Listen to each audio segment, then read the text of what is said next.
Welcome to the Eagle Eye Podcast. The #1 show to bring you all things Club America and English. Oh, what a strike! Club America! Your hosts for today are Ivan Pineda, Cristian Rosendo, Alexis Juarez, and everyone's favorite cowboy, Dylan Jimenez. Go! Now let's hit the field and start the show. America! Hello, ladies and gentlemen, and welcome back to another episode of the Eagle Eye Podcast. Today, we're going to be recapping all things Las Águilas del América. We're going to look back into what was the most CONCACAF game that América has had in quite some time. And then we're going to be recapping kind of the dull and nil result that was the América versus Cruz Azul game, the Clasico Joven, that 1-1 draw at the Estadio Azteca. And then we're going to look forward into the game on Sunday against Toluca as we near the end of the regular season for Liga MX. And to help me talk all things Las Águilas del América, as always, my co-host, it is none other than Brooklyn's very own. It is young Arnie himself. AJ, my man, how are you? Doing good, thank you. Had some birria, Taco Tuesday, so it's great that I had this before going on to the podcast. And yeah, aerobic training as always, getting them gains, trying to look like Henry Martin out here. Definitely one small mass at a time. I like it, AJ. I like it. And joining us today is, again, someone you guys know very well. You guys recognize him already, and someone who maybe is already going to be replacing Christian on the podcast very soon, as he seems to be not coming on lately. It is none other than the one, the only, Brian Carnicero. Brian, how are you? Doing good. Ready to talk some America. Ready to talk some America, ready to talk some CONCACAF. Yeah, yeah. I mean, we live in quite the day and age when it comes to soccer. You know, I mean, it's just off the bat right here, Chris Rivera is saying no to Ivan's Super League. And that just goes to show you the times we live in. I mean, obviously the world's been taken storm by the Super League, and Angel, I know we jumped on Sunday and we talked about what this could mean for a possible Liga MX MLS merger.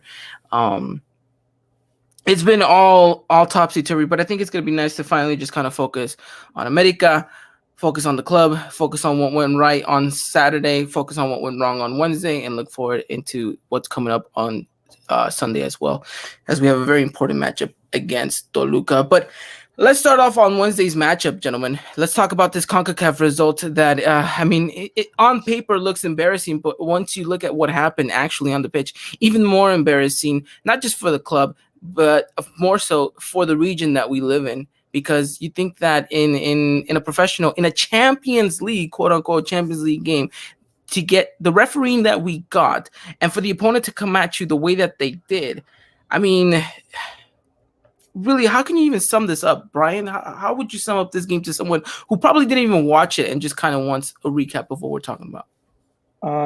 I would say what happened in the game is officiating that you'll probably see nowhere else in the world, because what happened there was a travesty. And I know if people hate America, they think it's hilarious, but you know, when you're trying to have a fair and balanced game, it was anything but that. And yeah, in this day and age, the region has to do better, because that doesn't make other teams better by, go ahead and brutalize, the opponents how much you want. But, America got away with what they needed, but it was not an enjoyable game. And the officiating was abysmal the whole game. That's to say the least. That's literally to say the least. And we have already here Jacob saying rompieron a Chucho Lopez, and Christopher Frank saying we need AJ to rant about this because that's his boy. I'll definitely give AJ the chance to talk about that. But I mean, overall thoughts on all of this, AJ. I mean, with Brian, what he was saying, that there's a joke of an officiating. The opposition came in with one objective only, right? And that was to disrupt our game in whatever way they deemed reasonable. And so, I mean, just kind of overall thoughts on, kind of not just the opposition, but kind of how this game ends up unfolding for America. Pain, suffering, agony, PSA. Mm-hmm. It was just really difficult just to watch this game. Not just because of the result, but just as we mentioned, the officiating. You will see it in no other country, in no other tournament but CONCACAF, because it's ridiculous how they've allowed the referee from the first leg, because this man was talking so much to the Olympia players, trying to tell them, calm down. But when it's America, I'm taking the car immediately. And then the players are like, okay. In the second leg, absolutely disgusting. There was murder being created on that pitch. And the referee thought it's a great idea. I'll give him a yellow. It's a warning. What warning? I think in early 15 minutes on, Sebastian Cordova got stepped on the back, which I'm like, that's a red, but because we don't have VAR, I don't know how. Got away with it. The tackles, and for Chucho Lopez, don't get me started. I feel like that's maybe for later on the podcast, but it's just ridiculous. Just see how a team from Honduras just has to play like that, and we know how they play. Very aggressive, and just the way and how they played, too aggressive to the point there definitely should have been consequences in this match towards the club and the players itself, and nothing was done to the point that America themselves had to write a letter essentially saying we want them to be punished after what they did to Chucho, and I think they've still done nothing yet. So all in all, this match, disgusting. Yeah, no, and I think it brings up this. It says, Jerry Sanchez going with atrocious arbitraje. Why isn't VAR in this competition? And I think it leads us to all have that same question, right? Especially after the big fiasco of what was LAFC versus America, Brian. To jump back just a couple months ago, a lot of people were asking even then, why wasn't VAR kind of implemented after a game like that, where you had all the elements of VAR should definitely be in such a high kind of caliber matchup like this one, and in a competition that you state to be your Champions League. It's a little bit of a joke. It's a bit of a laughing stock. It's just like you aim to be like these big European sides where you want to call your competition the Champions League of your region, and yet you're not inputting everything that you can to make sure that it's a fair and just game. It brings to question, what is CONCACAF's real objective here? No, I agree. In this day and age, using modern technology should be, standard. And like we were saying, to step, it's one thing to kind of trip over a player, but just blatantly step on one. I don't know how that you can get away. You can't even get away with that in other sports. You know what I mean? Yeah, it's like we're saying, it's like this is supposed to be the prestige of club competition in the region. You look at, all over the world, you want to show your best. And this was anything but the best. It was a lot of guesswork by the officials and missing really, really dangerous play. And we saw a dangerous play. The player broke his leg, and it was really ugly. And that's what happens when you let players go on 60, 70 minutes with warnings.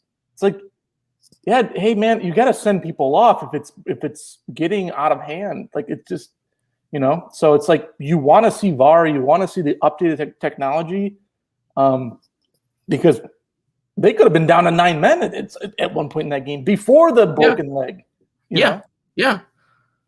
Seriously. And I think it's difficult to kind of really look and be as objective with this matchup in regards to what the game was played at, because sometimes you even question, was there a game to be played at the moment? Because it felt like America was just like, all right, we're going to try to play our football.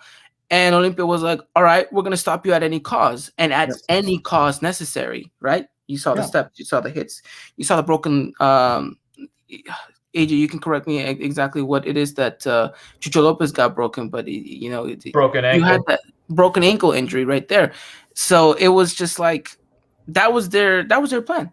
At all cost, stop them, disrupt them, and unfortunately, it worked. You saw what happened to America. I mean, yes, granted, I think America could have done a little bit better on the pitch, but I think what we were talking, Brian, before we came on air, I think as a player, mentally, you look at what your other teammates are enduring, and you're seeing that the referee's not really backing you up. You're just kind of like, well, why am I going to put in my all if I'm just going to end up on the ground and nothing's going to happen? And so I think that does play a mental aspect to the game. And maybe that's why we didn't see the best America side out there, because granted, talent-wise, we had more than enough to make sure that this game didn't even get close to a defeat.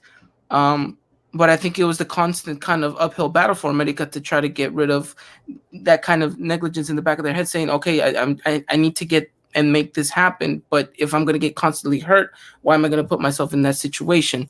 And I'm sure it must have been a difficult thing for Solari to ask as well, because, no manager wants to go out there and see their team get hit and hurt without having kind of, some safety net. And if you know that the referees aren't providing it, then, how can you go out there and tell your boys like, hey, we need to go out there and get the win at all costs. So it was a difficult one. It was a tricky one. But I think at the end of the day, America gets to hold on, rightfully so. But do you think that there could have been done something better in regards to our football aspect, Brian? Do you think America could have done something better? No, I think he sent out a really talented squad, and the chemistry is there.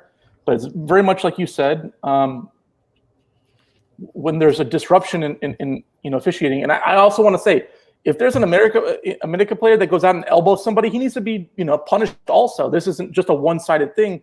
But it's like very, very on the line tackles over and over and over again. I think they were just kind of like, we got what we needed. Just get me out of here. That's the feeling you get out of a game like that. That's not how it should be. Like we said, the prestige of club competition in the region, and for teams, that are trying to beat these Mexican teams, they should do more than that. You got to go toe to toe, and it's not just a physical play, and that should be rewarded. I mean, if you trust your talent, you got to go head to head with the Mexican clubs and the MLS clubs that are in playing well. So it's like you're rewarding something that's not even consistent in the rest of the game. That was.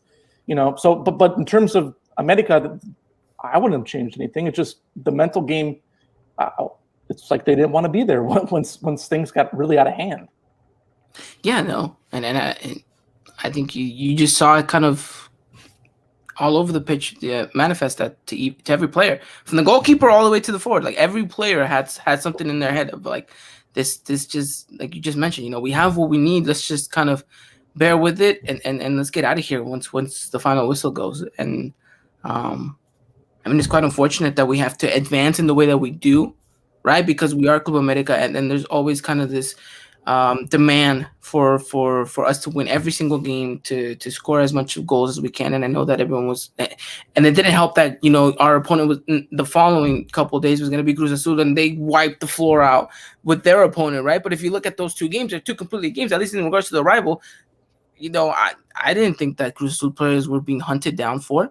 No. So it's a different spectrum. I know, I get it, and it's sometimes comparing apples to oranges here, but I think that it is frustrating that America advances the way that they did. But at the end of the day, you got to give props and merits to the team for getting the job done in Honduras, and then coming back home to the Estadio Azteca and enduring the storm that was all these kind of hits and elbows from Olympias. But if you had to give it a grade, AJ, what would you give America in this round of 16? C-. C-. Okay. Brian? I would say a B-, just because the road game they were pretty dominant.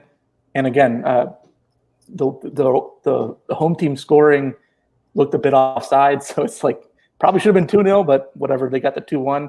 The only reason why I say that, and also I wanted to kind of put in something what you said, there's this debate of, Mexican teams are in form, but look at this schedule: 3 games in like a lot of these times 8 days, and you got a big time rival coming up on Saturday. It's like you have to. It's more than just form, And then like we were saying with the opponents, it's like I'm not going to criticize this game's the 1-0 loss so much because of how the game went. Because if you go over to Portland and you beat them in a confident manner, I'm not going to look back at that game at all. Getting away with the road goals and in such a crazy game, I'm not going to look back on it. Especially in this time of year where you got all these important games in league also. Yeah, you're right, and we did mention it, AJ. This was going to be the crunch time for America once CONCACAF Champions kind of rolled around, and we're seeing that. we're seeing that play out. We've seen, a span of, let's see, we played Olympia on Wednesday, then we had to go up against Tigres, then we had to play Olympia again, then Cruz Azul, all in the span of like 2 weeks. But that's not enough rest because they're high intensity games. Game after game after game. And we maybe saw a little bit of that on Saturday. We'll talk a little bit about that when we recap the Cruz Azul game. But Chris saying, how do you play better when you're just getting hit all game long? It's tough, man. It's hard to critique America in this game.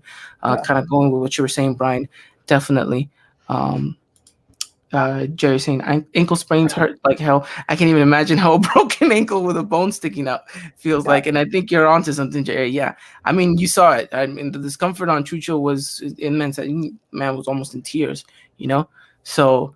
I mean, it's a haunting injury in any sport. That is the number one haunting injury that messes up teams. If you see a player go, like, there's head injuries, there's arm injuries, but that type of injury where you're just like, the player is just.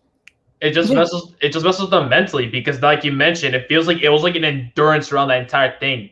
It felt like Rocky in that first week taking all those hits, but in this case, America were doing none of the hits back at their opponents. They just are saying, how long can we truly endure this before something serious like that's going to happen? And then result the Chucho Lopez. And I think at that point, every American was like, I don't want to go on a one-on-one or try to fly past like a bunch of defenders because they were going to just get taken out. They like the Naveda tackle, for example, when he was about to break through, he just got slide tackle immediately. Thankfully, he was fine at the end, but that just showed like the guys are just like, I could have seriously almost gotten injured just that way, and it's scary.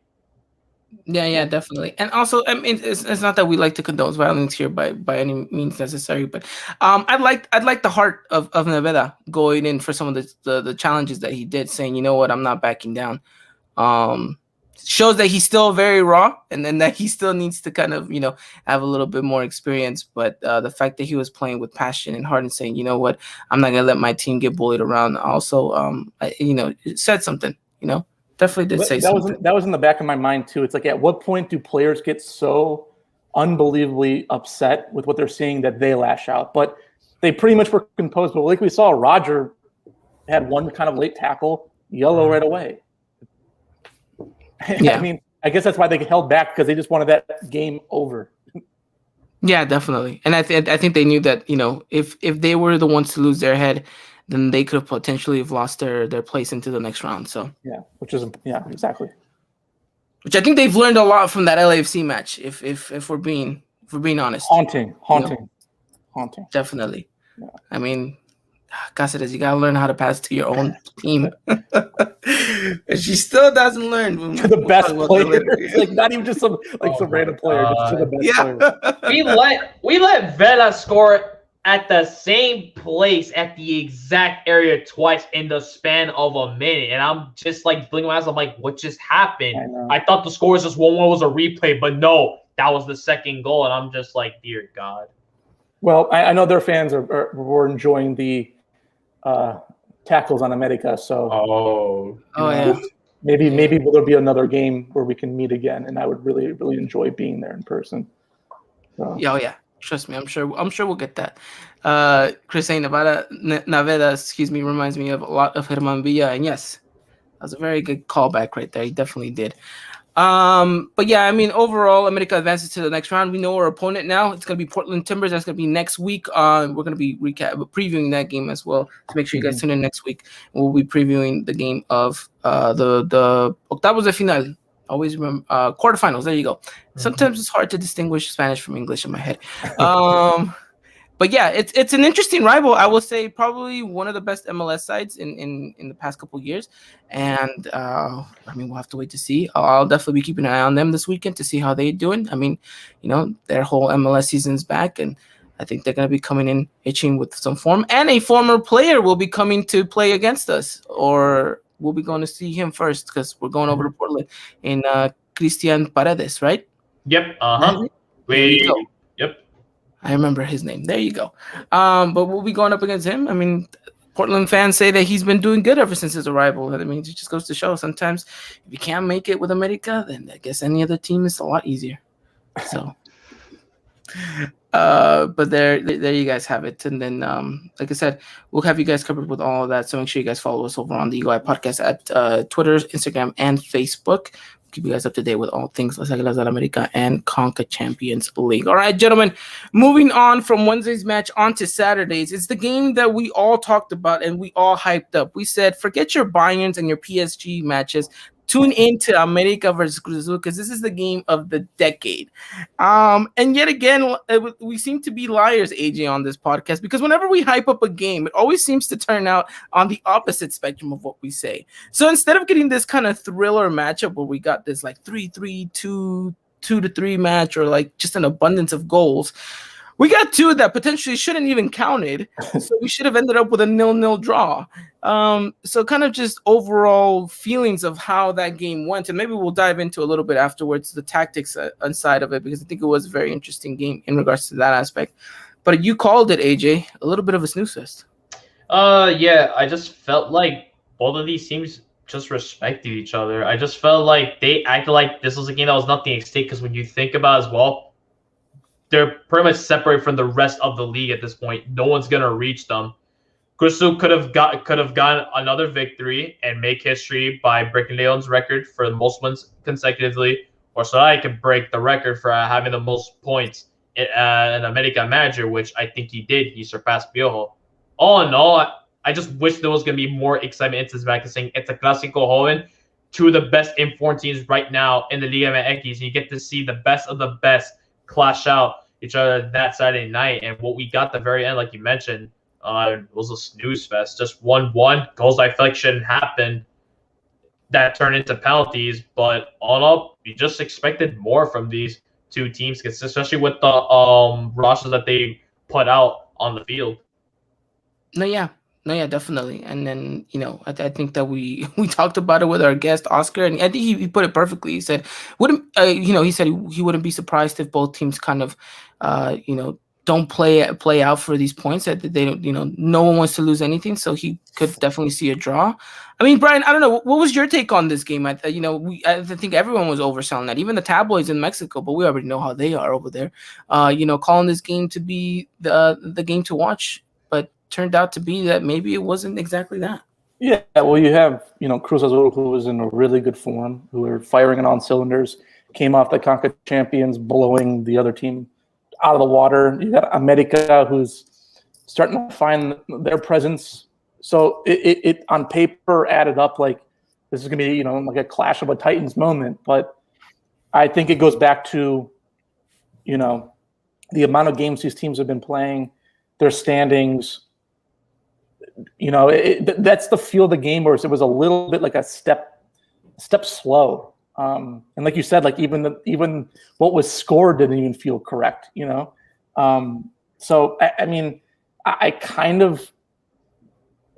wanted, one of those two back and forth games, but I kind of expected more of a tame game in the back of my head, and that's kind of what we got, unfortunately. No, yeah, definitely. AJ, we were all expecting the HBO premiere of Godzilla versus King Kong, but what we actually got was the Swap Me version of this movie because it didn't live up to the hype of it whatsoever. I mean, what did you think America did wrong in this game? If and then we'll talk about what they did right, because I think there's some pretty good things to highlight here. I think it's just some of the chances that they had. It just felt like they weren't being smart about it. There was moments in time where I feel like America should have had a chance if they just took a tiny bit of time to think about, should I pass this, should I cross, or should I shoot? It would have been perfect. Like Mario Lainez, I don't understand how he did not pass that ball out to Vias, which could have given us the second goal and potentially the game-winning goal of the match. But instead, he just let that ball fly completely out. And you could hear even the players, I don't even know who it was, or maybe it was Vias, just yelling out loud. And Lainez was just like having his hands over his head. I don't know if he was thinking how I missed, or he's like, why did I not pass that? Like, what was I thinking? Just, it was ridiculous. And the penalty just, I don't know, man. I don't know how that was a penalty, but whatever. But just all in all, America definitely could have taken the game to Cruz Azul, because if I'm not mistaken, that first half, they were the ones that were hungry. They looked superior. But then that second half, they just turned off complete, which I'm afraid to say again. it's a tale of two halves kind of situation for America. We definitely don't want to be reliving it like we did a lot last season with Piojo. No, yeah, I agree with you. Chris saying we got the 1, 2, 3 movies version of this game, which I think is definitely true. And it's funny enough, right? Mauro Lainez came into this game kind of being hailed for his good work in the past couple of games. I think, especially against Tigres, he did a very good job. And he's starting to come into this and maybe cementing himself as the left winger that America needs under Solari. And then for him to kind of come into this game and do what he did, I think was a little bit of a disheartening moment. But I wasn't surprised that he took the chance, because if you guys go, and I'll take you back all the way to his first game in America jersey against San Luis, he went on a wild run and even finished the chance off that eventually led to his first goal in America jersey. So I wasn't surprised that he had kind of that confidence in himself to finish the chance. But it just goes to show that sometimes maybe you need to be a little bit more calm, cool, and collected in front of goal, and he's definitely lacking that. So, like you said, AJ, definitely a really good opportunity pass to Viñas, doesn't do so, and because of that, I think just minutes later, I think Cruz Azul gets a chance and gets the penalty, which again, AJ, I don't know if and the rules are. I've seen people say yes, and then I've seen people on Twitter argue why it is. I've seen people on Twitter argue why it's not, and they have everyone has a different graphic as to why it is or why it isn't. It completely amazes me. But it's just it seems like we were just left with a bitter taste at the end of the day. What did you think America lacked, Brian? Yeah, just kind of like that finishing, that like last touch finish, like sharpness overall.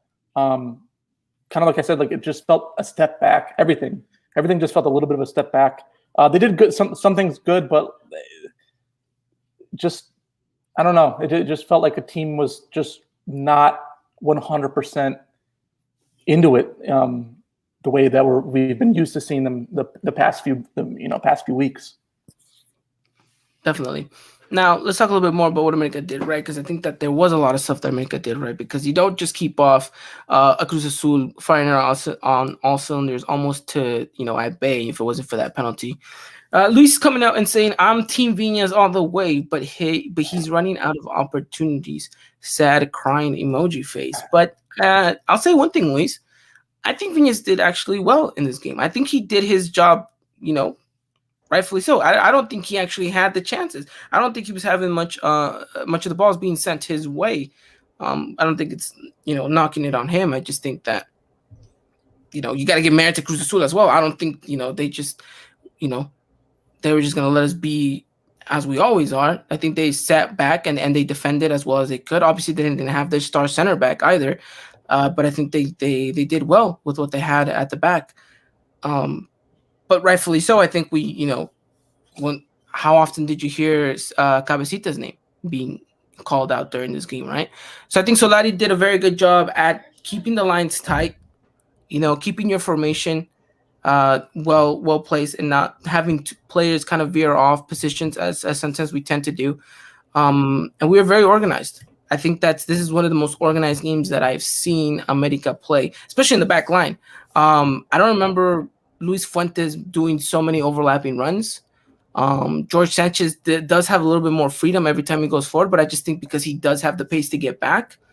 But I think as far as the formation went and how tight we wanted to keep the midfield, I think Solari will be comfortable with that, because you even saw Fidalgo kind of be more committed to the defensive aspect of it than actually being that creative player that we know he can be. So. I don't know, Brian. What do you think? What do you think America did very well in this game? No, I think you're right. I mean, there was organization. That's why, they were able to handle themselves against a team that's with so much firepower.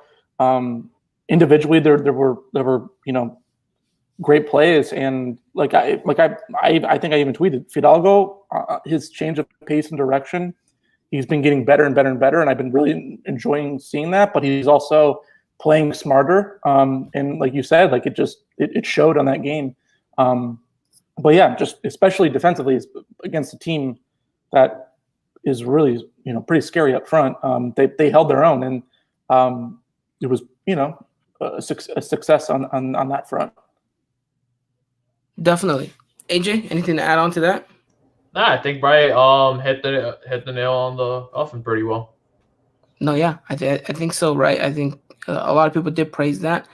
Um, I think you have to go back and rewatch it, but I think that I don't know if there was a clear favorite at the end of 90 minutes. But I will say this: I think that both teams, respectively, coming off a midweek game. I'm not Cruz Azul I think had less of their starters in that one than America did. Um, but I think for what America's sake, we had one less game to rest, especially after everyone was battered and bruised Yeah, really. from Olympia.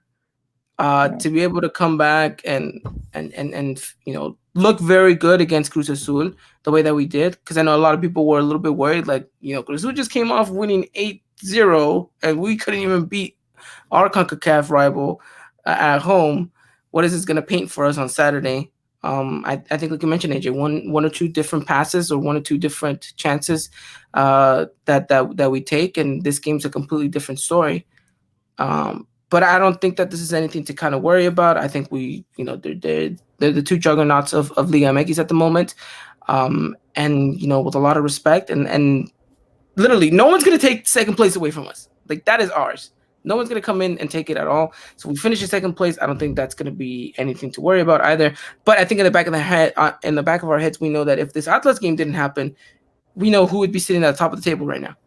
And so I think that the players have that mentally in them, saying that, look, we take pride into what we've done this whole season, and even though what happened on the table, we know that what we have done on the pitch has reflected on what we continue to do week in and week out. And so we'll see what happens. Obviously, two big games coming up. We have Toluca, and then we have the Clasico Capitolino to close things off. That's going to be an interesting one. But I mean, what would you give this game, Brian, if you had to grade it? Maybe like a C+, just because just the not necessarily some aspects of the game. I think more just mentally, like the mental game, and the intensity wasn't quite there, and then just the different balance of the organization in the back, and just not being as efficient up front. Yeah, AJ. I'd give this a C. Give this a C. I agree with you, because I think it's a very much C game from America. But again, look, I have no. It wouldn't be surprising if we saw an America Cruz Azul final again. Possible. And that's going to be a whole different story. I think that's when America is going to unleash a little bit more, and we'll talk about that, because it looks like Liguilla, and if we get past Portland, it's just going to be mounting on top of that. Liguilla, CONCACAF Champions League, Liguilla, CONCACAF. I mean, how is that going to look like? I don't know, but we'll have to wait and see. But I mean, that's the reality of it, right? I mean, you want to be the best and you want to play in all these competitions. You got to bear with it. You got to bear with it.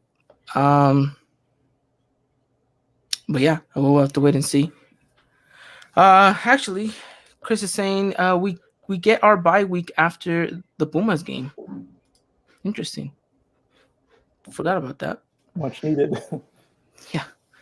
Yeah, very much needed. I'm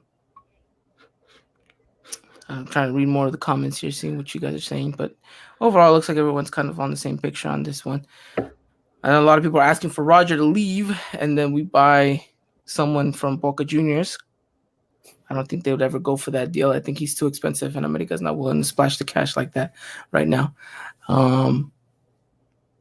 But yeah, overall, America at 1 point, nothing really too crazy to kind of talk about. I think the game was, a bit of a snooze fest for neutrals. But from a fan perspective, I think that you learn a lot from your team in this one.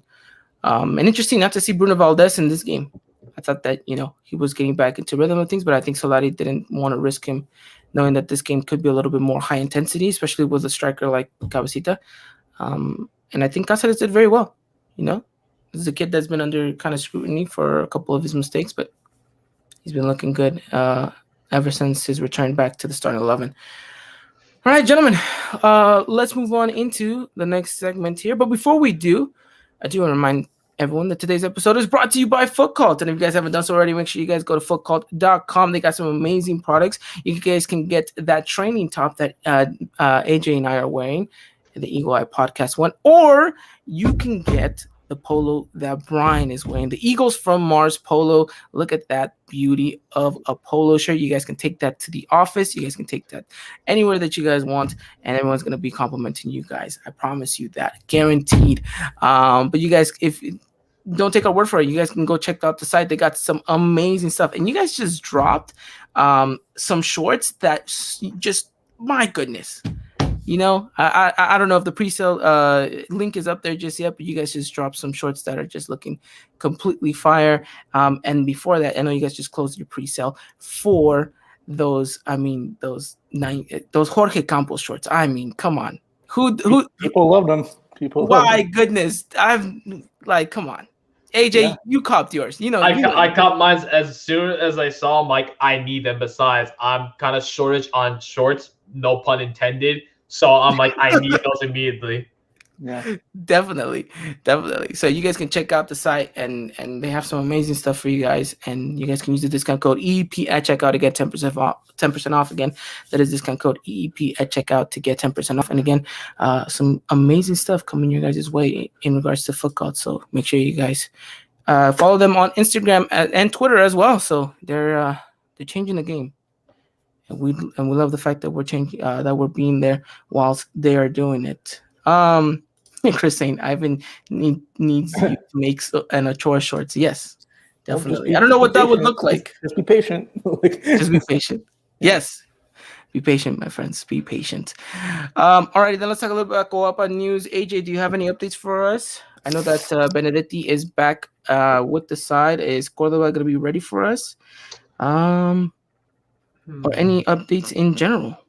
I mean, to start off with injuries. I'm pretty sure Henry Marte, I think he wasn't even featured against Cruz Azul. So I think I'm still questioning to what the injury even is. I think they never actually disclosed it when he was with the Mexico national. They just say he was sat out. Why? I have no clue. Cordova, on the other hand, I think he, if I'm not mistaken, he is trained individually. But I feel like we should probably see him back against Toluca, and we'll see him most definitely for a CONCACAF. For the injury, Chucho Lopez, he suffered a fractured fibula, broken ankle. Essentially, he'll be out for at least 3 to 4 months. But I think 4 months is gonna be the max he's gonna be out for. And to Justin Arboleda, I do not understand how this man is going on to complain with the referee to say like, I didn't mean to do it. What do you mean? It got to the point that even Ochoa was gonna butt heads with them, saying that you mean to tell me you did not do that on purpose. Okay, but and then for news with the sub-18 for the Mexico national team, 3 players from the Fuerza Vasquez did get called up. Those players are Esteban Lozano, Sergio Los Rios, and the other player that got called up, I'm trying to just look at it, and Karel Campos. So 3 players that did get called up, which is, let's see. I'm surprised to see that Luis Gutierrez from the sub 20 is not on there, because this kid's on fire from Fuerza Basket. I'm mistaken, and I think in the first game of the season he got a hat trick, and I think from the game against Cruz Azul he secured a hat trick. Could we ever see him in the bench or America at some point potentially next season? Who knows? That'd be pretty exciting. Oh, okay. No, well, we're not. We're not gonna see him. AJ, I'm sorry. We got too many strikers, and there's no room for him. He's a midfielder. He's a midfielder. He definitely could have taken Ale Medina's spot, and look how that turned out. Well, okay. That is true. All right. Well, that's your updates from Coapa, straight from AJ and his. Looks like you're not focused right now, AJ. Oh, come on. Tell your camera to focus a little bit. All right, let's move on into kind of the last segment here. Let's talk America versus Toluca versus America. Estadio Nemesio Diaz, a stadium where, let's face it, it hasn't been the most friendliest of places for us to visit in recent history. We always seem to find a way to struggle in that, but no scorching 12 p.m. sun, Brian, for America in this one. It's going to be at 7 p.m. Pacific Standard Time, which is going to mean 9 p.m. for our friends over at Central Time. No, excuse me, 3 p.m. Pacific Standard Time, 3:30 p.m., 5:30 p.m. Central, and then 6:30 p.m. Eastern. I was thinking about the Pumas game. That one's going to be at 7, which is an odd time for a Sunday kickoff. But interesting. Like I said, no sun. That's always a positive thing, because I feel like America tends to struggle with that since we're so used to playing at night. Yeah. But talk to me a little bit about this game on Sunday. Coming into this one, I mean, Toluca sitting up in 8th place. I mean, they're trying to secure their spot into the Liguilla, and they know how important a win could definitely mean for them. They're at home, and yet America still wants to continue that good run of form. AJ, I know, maybe jumped the gun a little bit. Solari's still yet to surpass Piojo's record of the most manager with the most points. I think Piojo had 37, and if America does win, they'd be able to get to 38 here. So, thoughts about Sunday? Yeah, I think it's gonna be a complicated match just because Toluca's they're in 8th, but they're also in a very kind of off form. No wins since the beginning of March. Like you said, it's not at high noon, which is a plus, but I still expect a complicated game. I think this will be a hard-fought match by Toluca because they're searching for points, and America can't be sleeping or have the energy that they had last weekend, because they could get punched, in the mouth on a corner or on a counter rather. So I expect it to be complicated. Just hoping that the mindset's there, because they are sitting very, very comfortable in second, but a good result would really help them moving forward also. So hopefully that they're 100% focused on this more so than the previous match.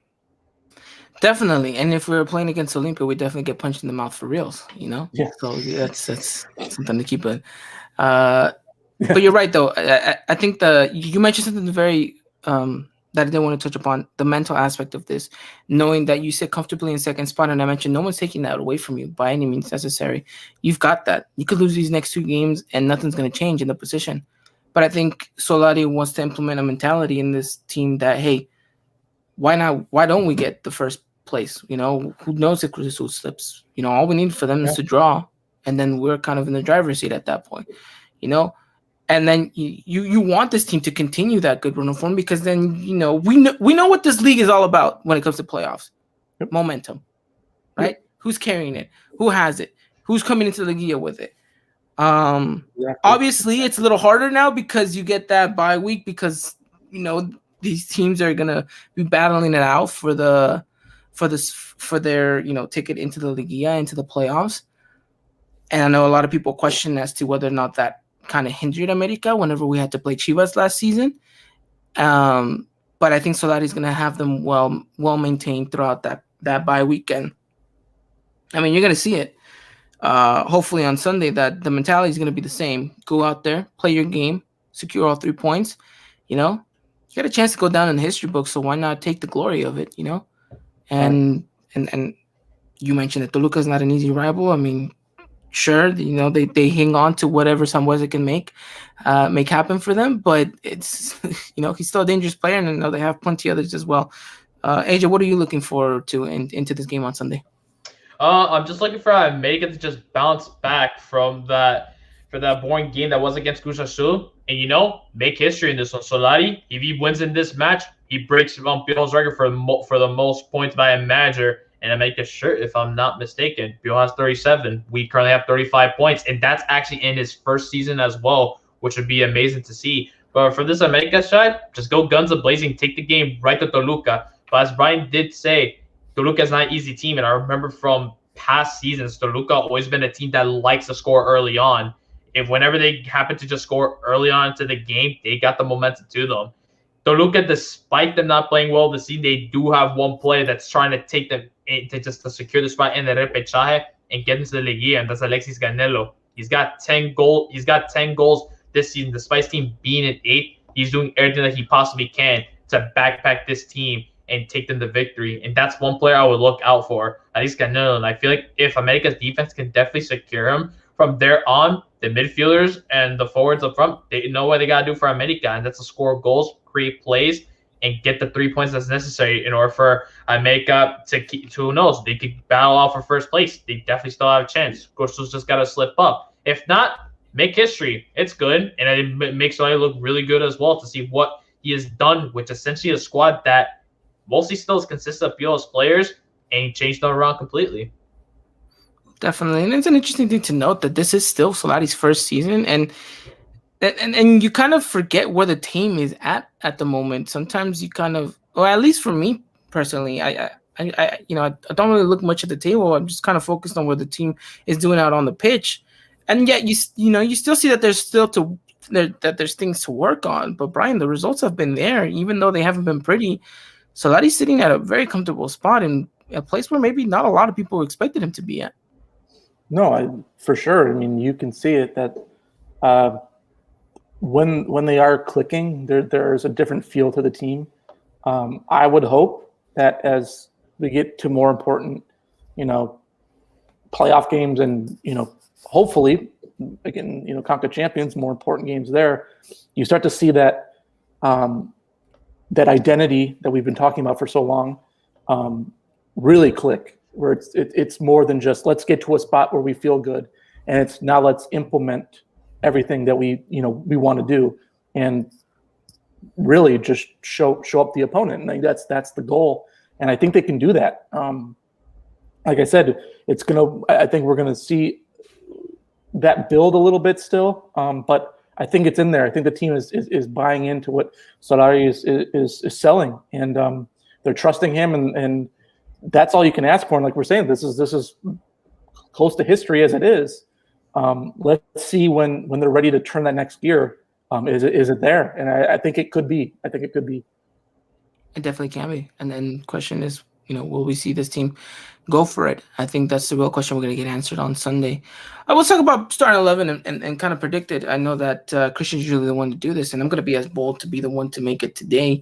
But I'm going to go with Ochoa in net. I'm going to go Jorge Sanchez on the right, Luis Fuentes on the left, in the center-back partnership. I think we're going to see the dynamic duo of Bruno Valdez and Emmanuel Aguilera. And then we're going to see in the midfield Richard Sanchez with Pedro Aquino, which I think is starting to flourish and look even more of a promising midfield right there. At cam, we're going to see Fidalgo. And then up top, we are going to see Lainez on the left, Cordoba on the right. And if a miracle happens and Henry's good to go, we see Henry start. But if not, you'll see Roger Martinez start in that center attacking position. What do you guys think? You guys like the starting 11?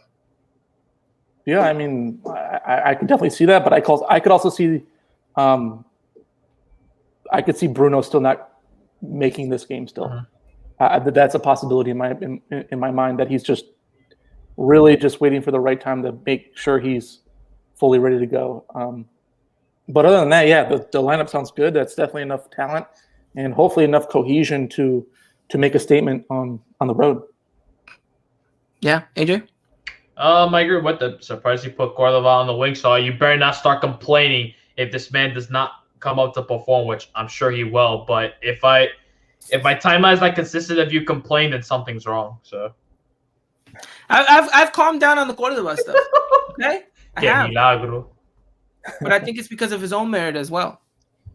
I think we've seen a much better Cordova. Unfortunately, he hasn't been playing because of the injuries, and I mean, you saw them, the big step he got midweek, and so that kind of kept him out of the game against Cruz Azul, which I think we desperately needed him. I think when him and Fidalgo start, playing 1-2 balls with each other, yeah, you see something spark right there with America. Mm-hmm. And so hopefully we see that on Sunday against Toluca. But yeah, I've calmed him down a little bit because Cordoba's doing all right. But Wesley comes around, and we're seeing that connect with the midfielders, Richard, Aquino, where he has more confidence to do his job, where it's not a lot of let me drop, and then have to run up and down the field the whole game. When he is feeling comfortable in contributing to the attack, I think that's when you see the best of Cordova. Definitely. Talk about someone that was dropping back and defending. I've never seen Roger track back before until Sunday against Cruz Azul. Never knew he had that capacity in him. Yeah. Chris saying, you need Bruno to stop Canelo, in my opinion. Hopefully, George doesn't continue his bad momentum and get burnt by Sambuesa. I mean, if he does, I hope he doesn't get burnt by him. No, that's a huge Oh, sign of no. concern. He should definitely have Sambuesa in his pocket. But look, I see Bruno in this because of the set pieces. We know Sambuesa and his assists. So Chris maybe pointing out some good stuff right there. But I think Brian, you're right. We know Solari. He's the type of manager says, look, I'm not going to risk a player for no reason whatsoever, unless it's like a final or something. Right.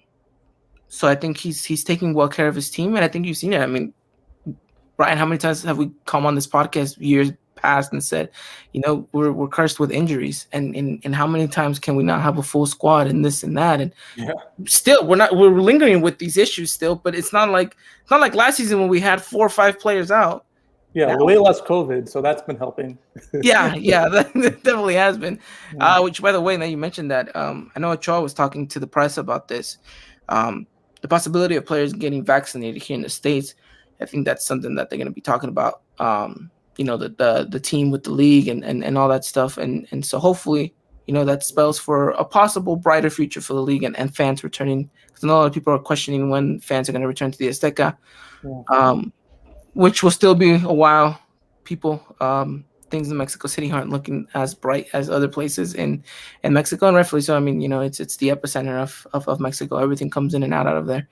But yeah, thought I'd mention that. But yeah, no, I mean, we have a much vast squad now that we don't have to linger with so much of these injuries and stuff like that. Yeah. And hey, we'll have to wait and see. But yeah, this Toluca matchup, it paints for an interesting game because, like I mentioned, the Estadio Nemesio Diaz has never been an easy place for us to go to. I mean, I remember waking up Sunday mornings and then getting ready at 10 o'clock and then seeing like, oh man, what is this game going to entail? And it was back when America, only had Ochoa and Salvador Cabañas to pick him up from the drought, and maybe Angel Reina whenever he felt like it.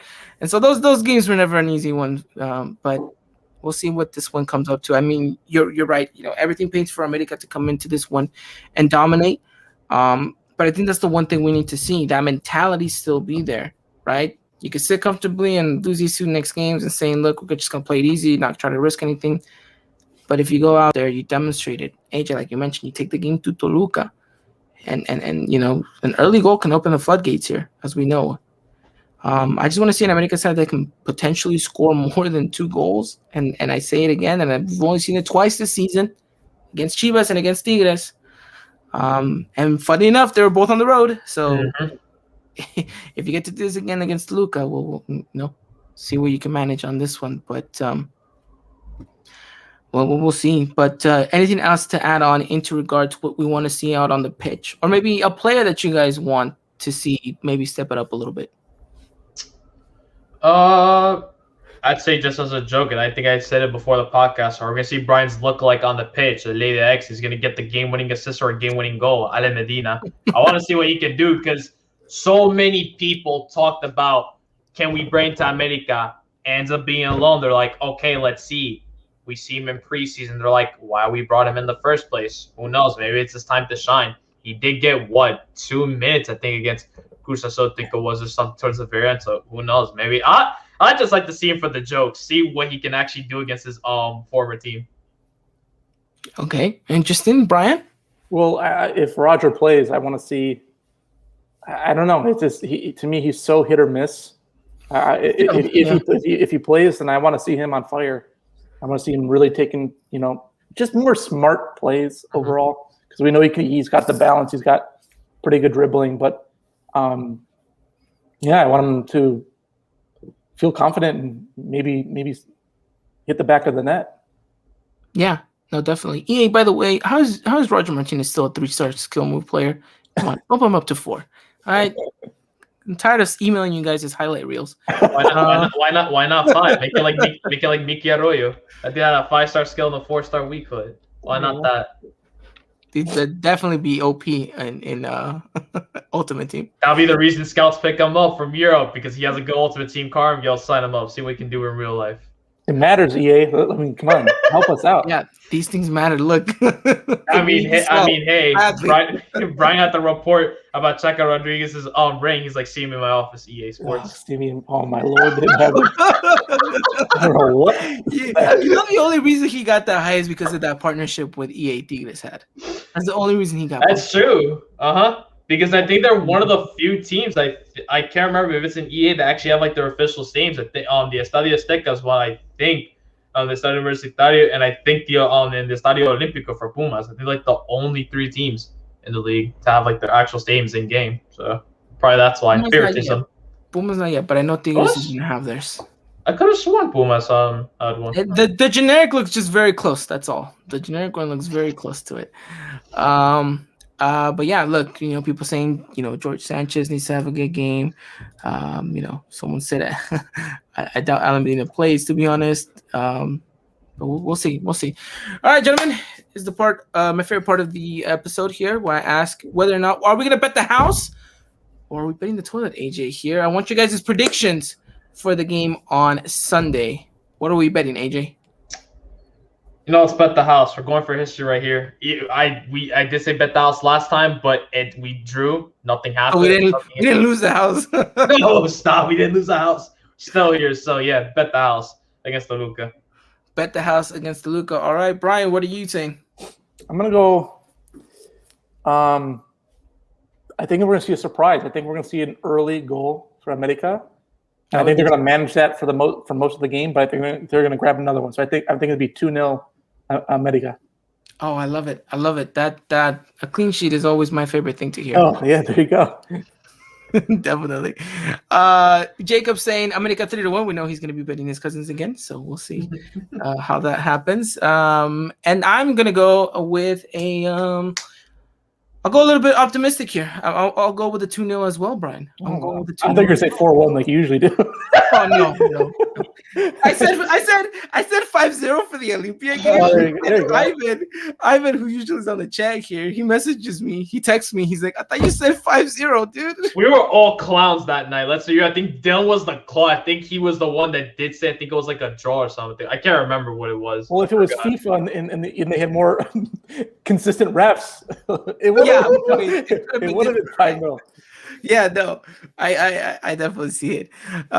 Someone said interesting. They see that Fidalgo could score 1 and Rogers scores 2. Jacob. Well, that's one thing. That's my one criticism. Is his shooting has been. It's been impressive. It's been now his control, like I said, his change of direction has been really good, and getting to find players. But he's got to hit one on target one of these days. Definitely. Who knows? It might be Sunday. Fidalgo? Yeah, Fidalgo. He's a couple into the next city. Yeah, I just can't believe how he missed that sitter against you. Not even a sitter, it was like an open shot because he knew damn well that Goku was like, I give up. He's like, take it. That's all for you. If he now somehow launched it up. Yeah. Definitely. Jerry saying betting the toilet, but America wins it 2-0. Oh, 2-0, huh? 2-0. Everyone's going for clean sheets. I didn't mention mine. I'm going 3-0 actually. We're going 3-0. Wow. Back to the old ways. 3-0 back to the old ways. All right, very bold prediction here. Well, I mean, not the only one. Chris saying America 3-0 as well. Look, a Fidalgo goal is all we want by the end of the season, right? Let's just have it be that way. But things are looking promising for Fidalgo. A lot of heavy rumors saying that America is going to actually go for that buyout clause and actually have him stay. And he's a very smart kid. He said, you sit down and listen to his interviews, he says all the right things. He's very well spoken, very well versed. Which is why I think a lot of the Americanismo is actually kind of, falling for him. And then, we already know what Christian thinks of him, right? He has a little shrine of him at work and everything. But yeah, no, that pretty much does it here. Anything else, gentlemen, you guys want to add on before we kind of wrap it up? No, I just hope, they're looking good, and then they're going to play a really, really important game against Portland, because that's not going to be easy either. So hoping that they go in healthy, come out healthy as much as possible, and let the games begin from there on out. Yeah, it's crunch time. It continues to be crunch time for America. Although it feels nice to know that America's going to have that extra day of rest, especially after the kind of long week that we've just had. So it's nice to know that we play on Sunday. And We'll be back next week to talk about Portland. We'll talk about the Clasico Capitalino as well. So you guys don't want to miss that at all. We'll be back again Tuesdays at the usual time, 7 p.m. Pacific Standard Time. Brian, thank you so much for coming on, man. Always thank you. Thank you for having me. AJ, as always, my friend, thank you. I know you're a busy man. Yeah, it's crunch time for me in college. Actually, just got assignments, papers, and exams like left and right. So you're right. It's always good to have here. Just 1 hour to get rid from the real world and just talk everything to America. So definitely. If you guys don't know, AJ's final exam is going to be 50 Pilates and 45. So we'll have to find a way to live stream that. Maybe we can get that going to see if AJ's gonna be able to pull that off. Send him to the Olympics if he does. But again, thank you to everyone that came out here and talked all things America. Jerry, Jacob, Chris, Leo, all of you guys. Thank you so much. Again, means the world to us. We'll be back next week to talk all things Las Águilas de América. And AJ will be back this week as well to talk América Femenil. Finally, not a bad game against Monterrey. But we'll talk about that throughout the week. All right, then. You guys have a wonderful time. We'll be back next week. Please be safe, wear your masks, and as always, Arriba America. Good night. Ladies and gentlemen, this was another production of the Eagle Eye Podcast, the #1 source for all things Club America in English. Make sure to follow us on Twitter and Instagram at Eagle Eye Podcast and get all the latest news and coverage. And subscribe to our podcast wherever it is